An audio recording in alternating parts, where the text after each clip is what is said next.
Hello everyone, আসসালামু আলাইকুম। এই দুনিয়া প্রতিদিন আমরা নতুন নতুন মুখ দেখি, অনেক সম্পর্ক গড়ে তুলি, কিন্তু সময় গড়ানোর সঙ্গে সঙ্গে বুঝি সবাই পাশে থাকে না।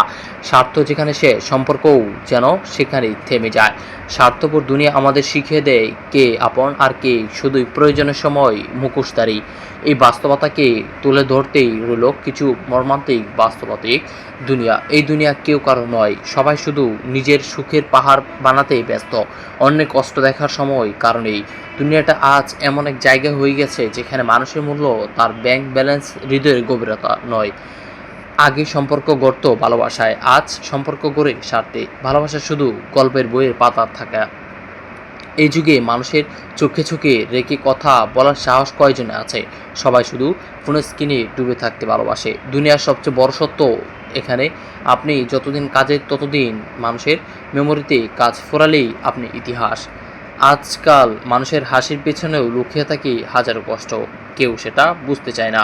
সবাই শুধু হাসতে দেখতে চায়। আমরা গিয়েছিলাম আজকে নাম্বার 1 কোম্পানি ইয়াংতে ইন্সপেকশন করতে। সেখানে সিটিজি কর্ণফুলী নদী টানেল পেরিয়ে আমরা গিয়েছিলাম সেই সেই গন্তব্যে। তখন ফেরার পথে আমাদের সাথে যে ঘটনাটি ঘটলো সেটার জন্য মোটেই প্রস্তুত ছিলাম না। আসলেই যারা স্বার্থ নিয়ে কাজ করে তারা কখনোই মানুষের ভালো চায় না।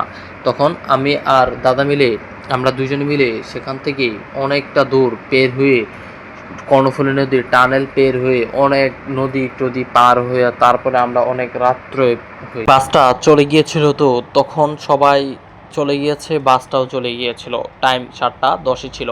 তখন আমরা সেই বাসটা অতিক্রম করতে পারি নাই। তখন আমরা টানেল দিয়ে বের